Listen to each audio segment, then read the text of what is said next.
kalian menyerbu pesawat, tidak lebih mahal nyawamu dari nyawa orang pesawat itu. Kalau kita hanya membebaskan itu, kita tembak aja, kita granat aja pesawatnya itu. Yang kita buat bahwa mereka harus hidup. Bila perlu kau yang mati. Kalau kalian masuk di situ, kepala yang kau lihat harus ketembak. Berarti kan kepalanya harus lihat. Kalau yang ini ibu-ibu pasti itu kepalanya dilindungi gitu. Apa aja, lihat aja apa ini. Kalau ada kepala itu tembak gitu. Siap.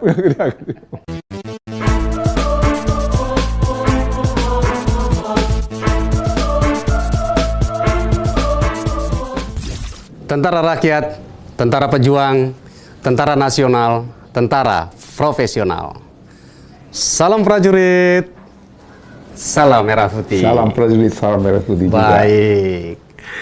Welcome to podcast Puspen TNI. Sebelum saya melaksanakan syuting podcast kali ini, saya dan Pak Sintong, juga kru yang bekerja, sudah melaksanakan protokol kesehatan. Dimulai dari swab test dan pengecekan suhu. Dan semua sudah aman. Terima kasih Anda masih menyaksikan channel podcast Puspen TNI. Tidak lupa saya menyapa Sobat TNI dimanapun berada. Baik yang sedang bertugas di luar negeri, yang sedang bertugas di perbatasan, yang tentunya saat ini masih setia menjaga keutuhan negara Republik Indonesia. Saya mendoakan semoga Sobat TNI tetap sehat dan selalu dalam lindungan Tuhan Yang Maha Kuasa. Sobat TNI, sejarah adalah suatu pengetahuan yang disusun atas hasil penyelidikan beberapa peristiwa yang dapat dibuktikan dengan bahan kenyataan. 40 tahun sudah berlalu. Saat itu 28 Maret 1981. Terjadi pembajakan pesawat Garuda DC-9 Woyla di Bangkok. Kesaksian sejarah akan kita bahas di podcast Puspen kali ini. Bersama tokoh militer sejati, sang patriot legendaris, Letnan Jenderal TNI Purnawirawan, Sintong Panjaitan. Selamat pagi Pak Sintong. Selamat pagi juga. Oke, sehat hari ini Pak Sintong ya? Sehat. Saya akan membahas 40 tahun peristiwa Woyla. Tapi sebelum masuk pada pembahasan itu, saya ingin Bapak menceritakan bagaimana proses terbentuknya pasukan Satgultor. Bisa Bapak ceritakan? Terima kasih. Pembentukan satuan Satgultor itu satu dengan pembentukan pasukan khusus. Maka karena itulah Pak Letkol Slamet Riyadi waktu itu yang memimpin, beliau laporan bahwa kita perlu satuan yang kecil seperti mereka itu. Karena itu mulailah mereka merencanakan, dibuatlah Kesko dari Kodam 3 Siliwangi, artinya Kesatuan Komando. Kesatuan Komando ini adalah mereka cari dari prajurit-prajurit yang terbaik. Kesko ini tidak lama diambil alih oleh Angkatan Darat. Pindahlah Angkatan Darat menjadi Kesatuan Komando TNI Angkatan Darat dan RPKD. Timbullah satu masalah lagi di mana kita untuk merebut Irian Barat. Dalam merebut Irian Barat ini diperlukan satuan yang terjun dari udara, para. Para itu hanya RPKD. Dibentuklah para RPKD itu menjadi para komando Angkatan Darat. Begitu dibentuk para komando Angkatan Darat ini, timbul lagi suatu permasalahan lagi, di mana kita melawan musuh di daerah Sarawak. Diperlukan lagi satu satuan yang bisa menyusup satuan itu ke dalam tanpa menggunakan seragam-seragam militer. Jadi antara intelijen dengan pertempuran jadi satu. Itulah namanya Sandiuda. Jadi terbentuklah namanya Kopasanda. Di Kopasanda itu ada dua satuan. Satuan tempurnya namanya para komando, satuan intelijen satu lagi namanya Sandiuda. Setelah Kopasanda ini, ada lagi permasalahan lagi dengan adanya teroris-teroris yang terjadi tahun 70-an. Di mana tahun 70, ada tahun 72, ada suatu pembajakan. Dengan demikian, dibentuklah satuan anti teror ini, maka tambahlah satu lagi nama. Namanya Satgultor, Satuan Penanggulangan Teroris. Nah, disinilah kami mulai melaksanakan aktivitas latihan-latihan yang berhubungan dengan pembajakan-pembajakan pembunuhan terorisme. Jadi setelah dibentuk satuan itu, kami berlatih. Kami diperintahkan juga untuk melihat satuan anti teror di luar negeri. Waktu kami pergi ke luar negeri, anti teror itu dirahasiakan masing-masing taktik tekniknya. Hanya bisa demonstrasikan kepada kita kehebatannya. Nah, waktu itu saya dari Herford di Inggris kembali ke Roosendaal di Belanda. Jadi waktu kita selesai latihan, kita makan bersama. Setelah makan bersama, Komandan Spesial Truppen itu mengambil suatu gambar yang besar. Kira-kira lulusan tahun 48. Ditunjuklah sama saya. Wah, ini idola Anda, dia bilang gitu sama saya. Saya bingung, ini boleh kalau idola saya? Sejak saya tahu idola saya. Siapa? Gak tahu. Itu namanya Fischer. Fischer itu Ijon Jambi, komandan pertama RPKD. Jadi setelah itu dia bilang sama saya lagi, ini ada satu lagi nih, foto yang mungkin Anda kenal, dia bilang sama saya. Jadi tahu nggak namanya? Itu namanya Westerling. Oh, kalau begitu, anak buahnya Westerling yang bertempur di Maluku itu, dan waktu itu belum ada satuan komando di Indonesia. Jadi pertama satuan-satuan Belanda itu dulu yang ada satuan komandonya. Setelah ditunjuk grup 4, grup Sandiuda, satu grup itu satu brigade itu. Nah, ditunjuklah kuarsa saya, Karsa 4 sebagai satuan teror itu. Latihan-latihan yang kami laksanakan di grup anti teror itu adalah latihan yang sangat-sangat berat. Karena mereka harus bertindak dalam secara sendiri-sendiri, tapi mesti ada feeling antara dengan temannya. Terutama mengenai peledakan-peledakan, itu permainan kami tiap hari. Habis itu mengenai mountaineering, bagaimana kita bisa menyusup ke kemana-mana gitu. Jadi malam-malam pun kita melaksanakan latihan itu. Karena begitu beratnya latihan itu, kita sudah kehilangan 11 orang yang gugur dalam latihan anti teror itu. 11 orang. Orang-orang terbaiknya di situ dulu 11 orang. Jadi kita nangis.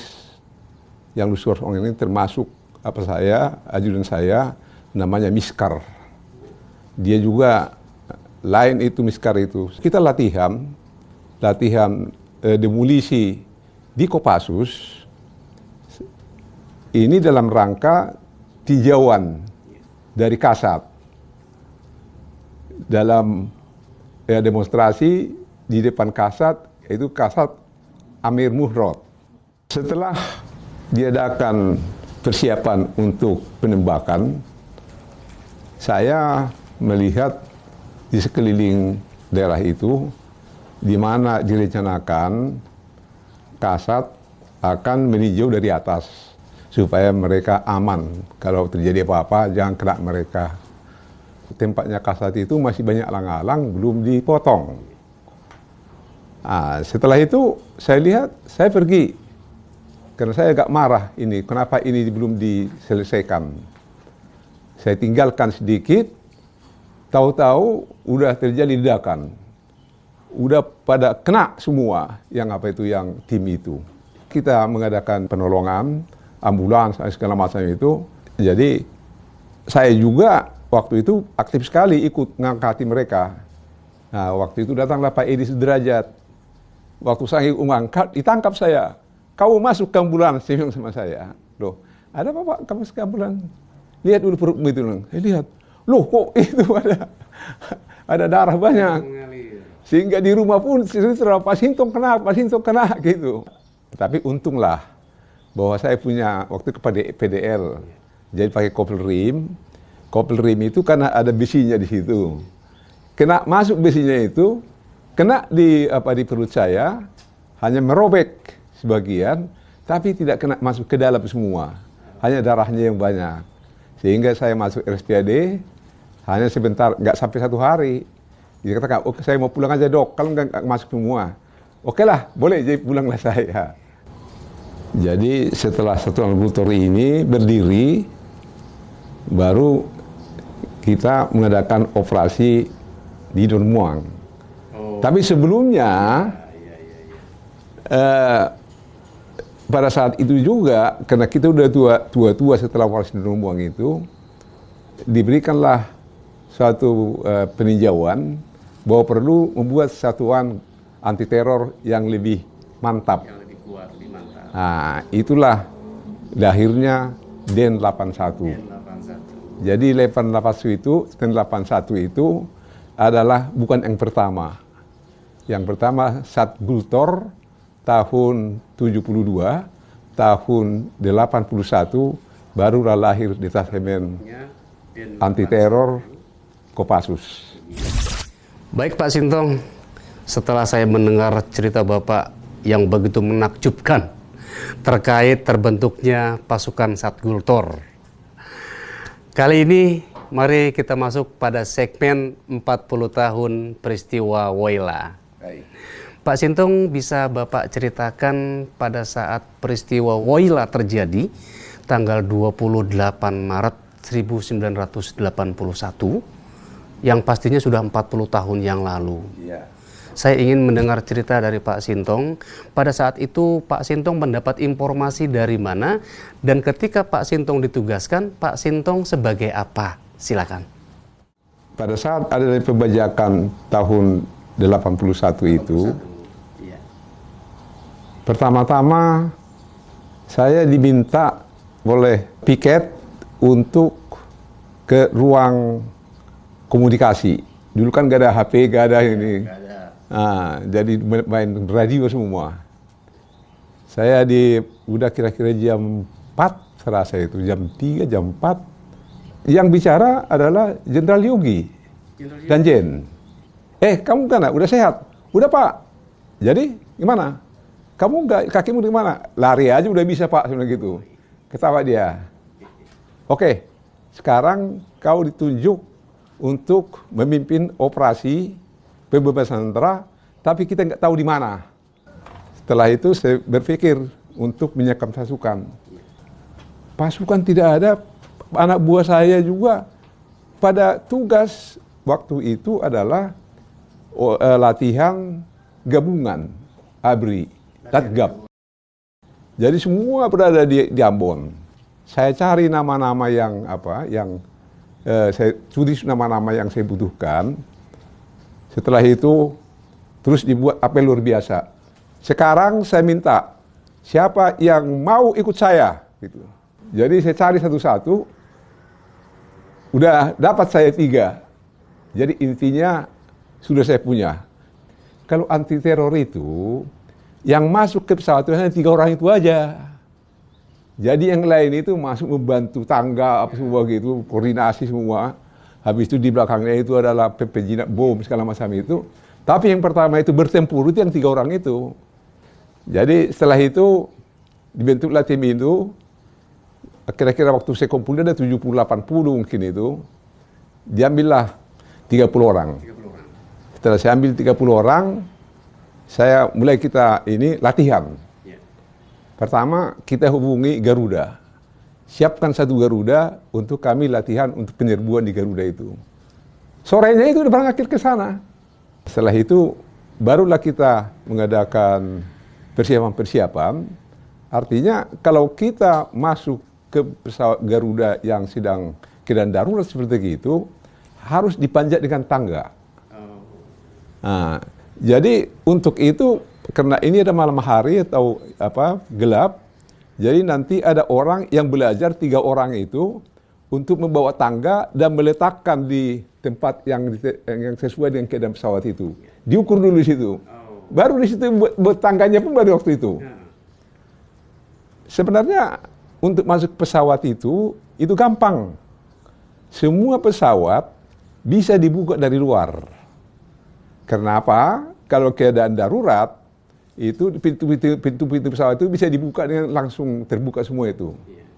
Kecuali ada yang agak lama, kalau pintu belakang dan pintu depan itu ada prosedur yang lain juga, pakai elektronik baru turun.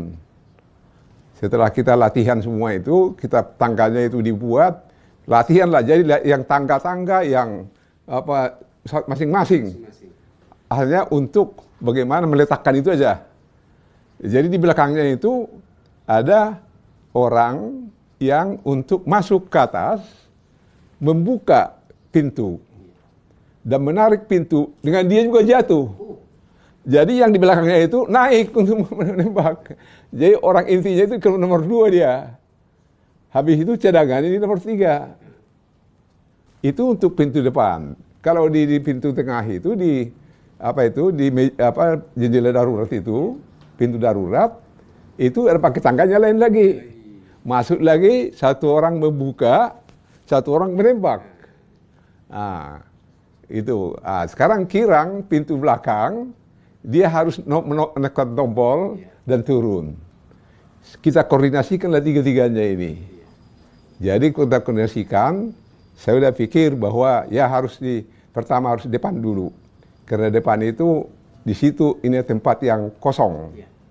Kalau teroris tidur bersama dengan dengan sandranya agak susah, mungkin mereka di belakang. Nah, setelah kita latihan itu, udah malamnya itu sudah siap semua. Pak Sintong, pada saat Bapak latihan di Kemayoran itu ada kendala nggak Pak Sintong? Saya rasa tidak kendala, karena memang kita tidak pernah latihan dengan pesawat itu, tapi kita sudah jalan-jalan, kita melihat kira-kira gimana pesawat itu, sehingga kita buat maket di sini dari kayu. Jadi bukan pesawat, tapi bangunan aja. Dari kayu kita latihan terus. Nah, ternyata hampir sama juga prinsipnya dengan yang di pesawat itu. Pak Sintong, alat apa aja sih yang Pak Sintong siapkan? Jadi kalau ini Kopassus hanya senjata saja, dan peralatan-peralatan lain itu akan nyusul. Jadi nggak langsung dapat semua itu. Jadi memang sangat darurat sekali.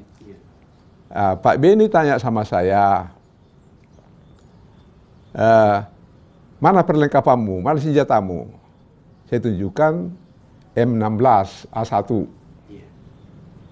Dia bilang sama saya, senjatamu ini senjata bunuh diri, dia bilang gitu. Jadi Pak, ini senjata kau pakai anti teror, ini bisa tembus sate ini. Kalau orang udah kena jarak dekat, tembus pada orangnya, nanti masuk ke tangkinya, meledaklah pesawat itu. Jadi ganti, ada senjata yang bagus. Ganti senjata. Senjata yang bagus terbaru, MP5. Karena ada pengalaman saya dulu gitu, waktu mau terjun ke Kalimantan Utara itu 15 A1 15 itu. Saya dapat itu mau terjun itu, kan nggak jadi terjunnya itu. Saya pakai di Gunung Merapi waktu mengejar PKI. Saya tembak sekali, kelongsongnya nggak keluar. Jadi saya sudah ada seperti sama saya tekad, seperti saya bersumpah gitu.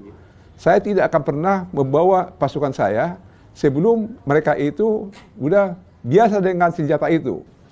Jadi karena ini senjata pendek, nggak perlu dikoreksi. Hanya bagaimana kira-kira senjata ini. Jadi bilang sama saya, itu kan hanya gampang kan? Senjata kita itu. Ya Pak, jadi kau ganti senjatamu. Digantilah senjata ini, kita coba-coba. Saya bilang sama Kuntara, Kun, kan hanya 5 menit aja, kok senjata ini? Saya latihan nembak di situ. Karena saya tahu bahwa semua di Halim itu, kantor-kantornya itu ada tanggul.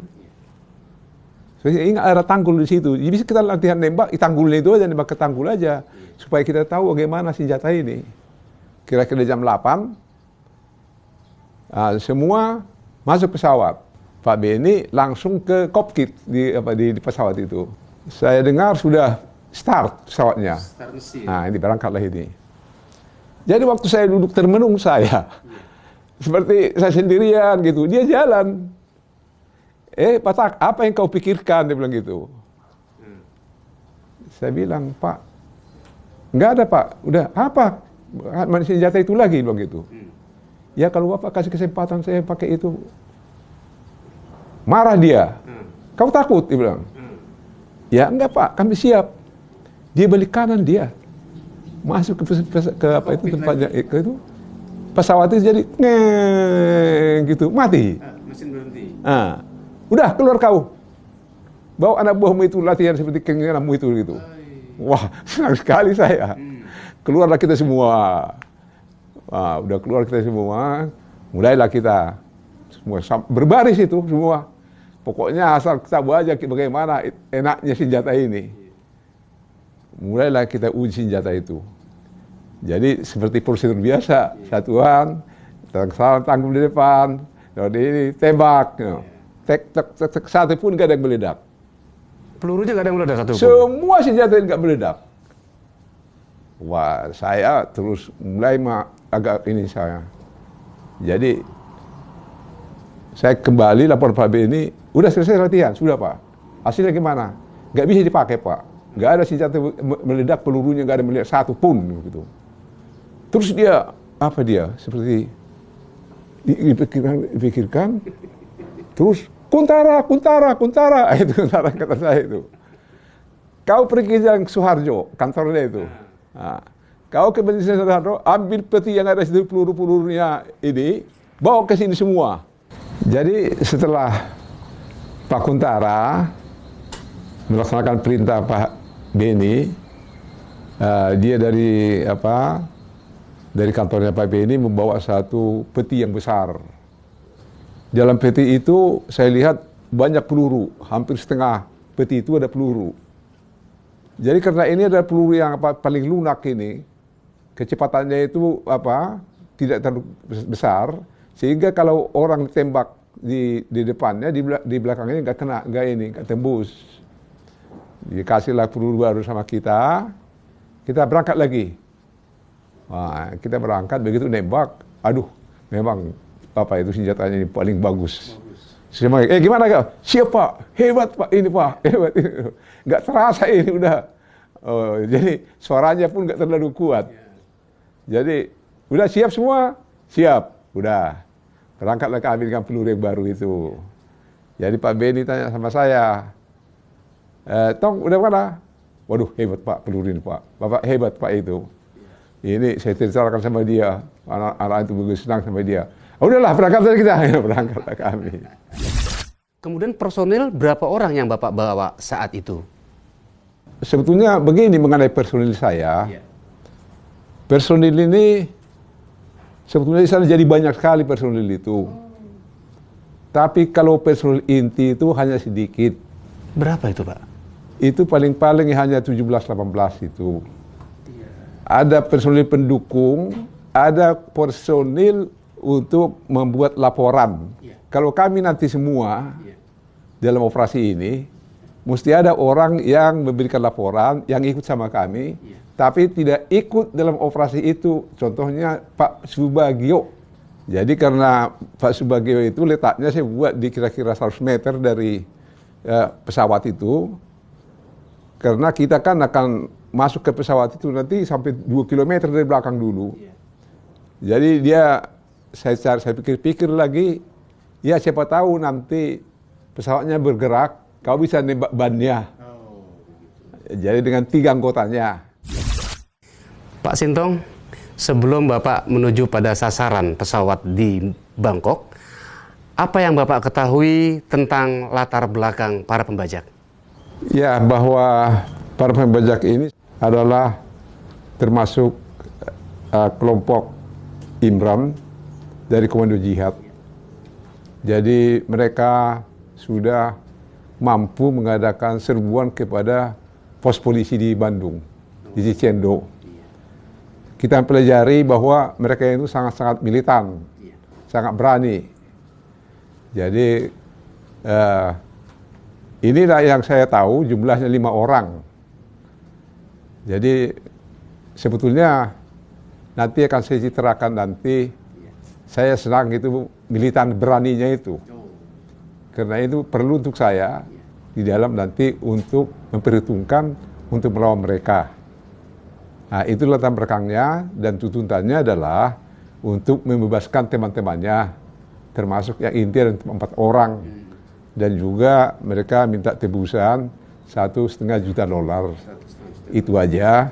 Jadi bagi saya hanya itu aja, latar belakangnya mereka itu dan bagaimana mereka bertindak dan keberaniannya. Jadi sampai bisa mereka merebut dari kantor polisi tersebut. Nah, itulah mengenai musuh yang kami hadapi. Pak Sintong, bisakah Pak Sintong ceritakan bahwa pesawat Garuda DC-9 Woyla itu yang dibajak berada di Bangkok, yang sudah barang tentu berada di luar negeri. Adakah kira-kira proses komunikasi antara pemerintah Indonesia dengan pemerintah Bangkok dalam rangka pembebasan sandera yang ada di pesawat itu? Bisa diceritakan?